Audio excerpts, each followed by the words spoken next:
Hey guys, welcome back for another video. As usual, I'm down here in the gallery and continuing to freshen up the aquariums since my summer break. I thought it'd be cool to feature my ADA 120p aquarium, especially since I announced my intentions to take this aquarium down in the next coming weeks. I have a pretty large maintenance session planned for this aquarium today. It's sort of in hospice care at this point. I know I'm going to be taking down the aquarium, but I still want to make it look as nice as possible while I keep it. Even if certain things I do aren't permanent fixes, but they just kind of temporarily help the appearance. The aquarium looks nice at first glance from a distance, but once you start getting closer, you can easily see the major problems. The cyanobacteria has gotten pretty out of hand. It's all over the foreground plants, but also deep in the substrate as well. The glass is covered in this fuzz algae, the lily pipes and hosing are really dirty, and there's also this thick green algae that's covering the stones. You'd think that a tank like this hasn't been taken care of in several weeks, but looking at my spreadsheet that I keep to track all of my aquariums, you can see the last water change was done on September 9th. At the time of filming, it's September 20th, so it's only been 11 days and it's already looking this bad. Honestly, I know that without upgrading the filtration and completely rescaping, it's probably too far gone already, but I'll get to work and at least try to improve it a little bit. Everyone has their own routine. Mine starts with shutting off the filters and CO2 and getting my ADA Pro Razor. It's a bit extra, but I also have this Pro Razor extender too, which comes in handy for deeper tanks. I start in the front right corner since I plan to drain the water out from that side. You can see how dirty the glass has gotten in just 11 days. That's not normal or consistent with any of the other tanks in my gallery. I feel like it would take several weeks for it to look like this.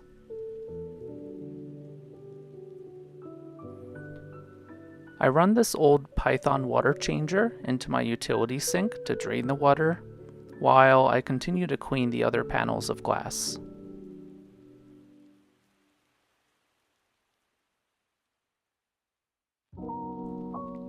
I like to use a toothbrush to clean the corners of the glass panels. You never want to use the razor since it could potentially damage the silicone work. Next, I keep the toothbrush and start cleaning the Sansui Stone. In almost every maintenance session, I have to go through and clean these stones. The algae is soft enough to be brushed off relatively easily, but it comes back just as easily too.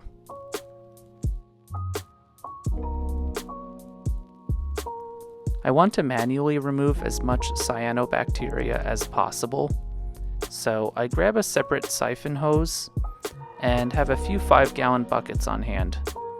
I'm not able to get all of it out, but almost all of it on the surface, that's at least on the plants or against the glass. To get up some detritus and other algae that's attached itself to plants, I take my sand flattener and wave it around the carpet. I've had this problem on multiple occasions in the aquarium's lifetime. Usually if I do large water changes multiple times a week and continue this technique, I can get rid of all the algae for a while, but it seems to find its way back again after several months or if some mistake or problem happens. You can see the water getting more dirty and green as I do this. Hopefully you can all see why it's not sustainable for me to keep this layout for much longer.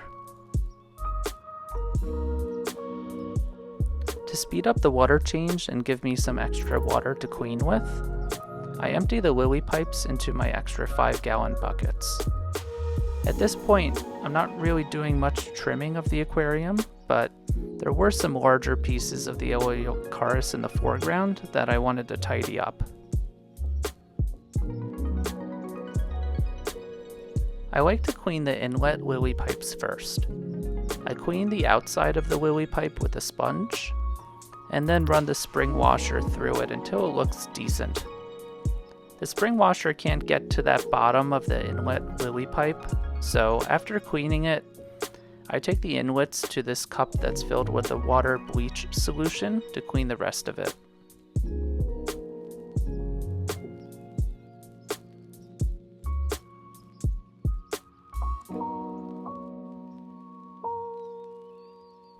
The hosing and outflow lily pipes are quite a bit easier to clean, and I follow the same steps, minus adding them to the bleach solution.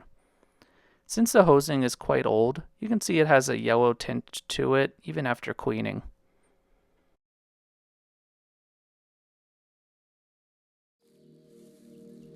At this point, I finished draining the water. On most aquariums, I'll do 50% water changes, but I did some extra here since the aquarium has been in rough condition. I have a separate hose that I use to fill up the aquarium. It comes through my RODI reservoir. There's a pump attached on the other side that forces the water through.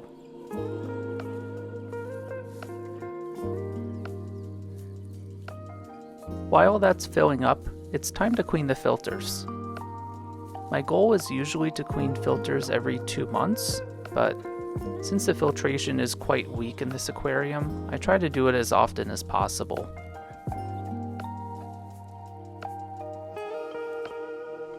The Oase Biomaster is relatively easy to clean. That's my favorite thing about it.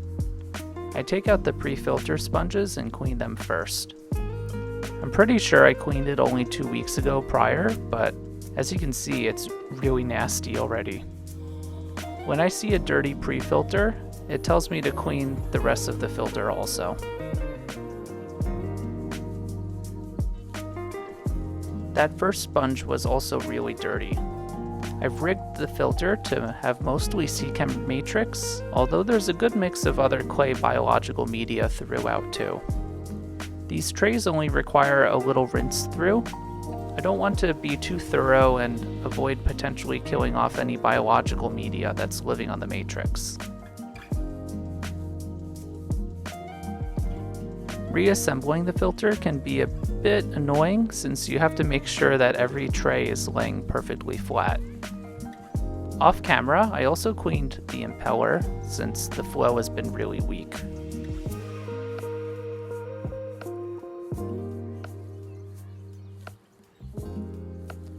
I repeat the same process for my secondary Eheim 2213 Classic filter.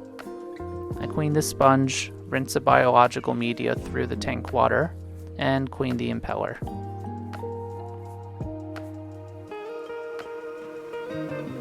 Since the water level has reached the top of the tank, I wanted to net out all the loose leaves that were floating at the surface.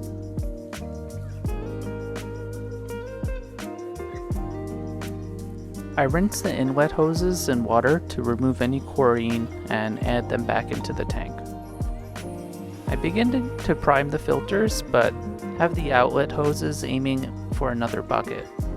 I want to make sure all the dirty water that's in the filters empties out into this bucket instead of into my clean aquarium.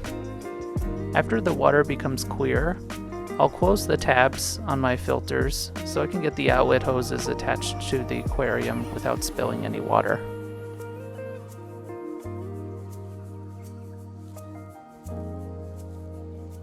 As you can see, a decent amount of water drained, so I fill the tank up further and turn on the filters.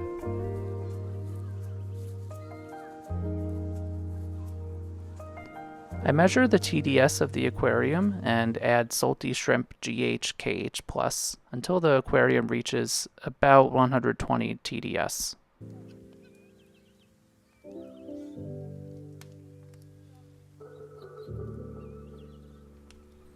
To attempt to treat the cyanobacteria, I grab some ChemiClean. I always get the red box since it treats more gallons. Usually this stuff completely gets rid of cyanobacteria in your aquarium if you just follow their instructions.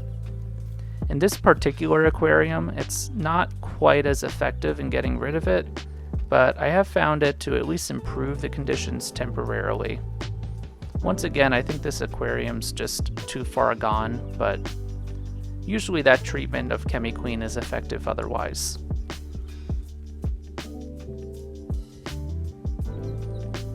It's cleanup time now. I wind the hoses back up, get everything back into my maintenance cart, and put the moving blankets away. I keep monitoring the TDS and add any additional salts as necessary.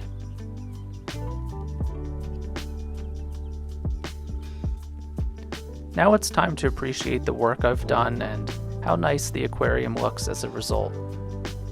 It's never going to look as good as how I had envisioned it in my head, but for what it's worth, it's a beautiful aquarium, and I'm glad I've had the opportunity to care for it for almost a year. I will have a bit more content to share of this aquarium before I decide to take it down. The next layout will come with quite a few upgrades, thanks to my sponsor, Aquaforest Aquarium. If you'd like to see the next build for this aquarium, please consider subscribing to my channel and looking out for future updates. Thanks so much for watching, and I'll see you guys next time.